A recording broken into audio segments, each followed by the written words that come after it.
السلام عليكم ورحمة الله وبركاته، ومرحبا بكم في فيديو جديد على قناتكم المغرب الجميل. أي مفارقة أكبر من دولة تقضي لياليها تطبل لانتصار خيالي، ثم حين يصل وقت الحقيقة تختبئ خلف زر الامتناع كما يختبئ الضعيف خلف ستار ثقيل.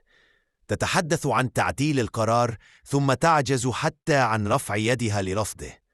إن كان هذا انتصاراً فلنسمي الجبن شجاعة والهروب حكمة والصمت بطولة. لقد قضت سنوات تقدم نفسها كراعية لقضية صنعتها بيديها، فإذا بها اليوم تتخلى عنها كمن يتخلى عن سر مخجل، بعدما أدركت أن المشروع الذي روجت له لم يعد يساوي ثمن خطاباتها.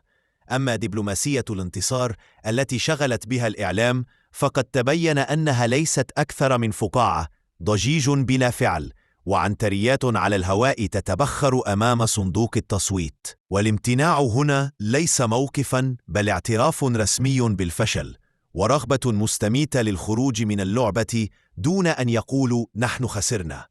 إنه درس واضح: من يصرخ كثيراً في الممرات يكون عادة أول من يصمت في القاعة.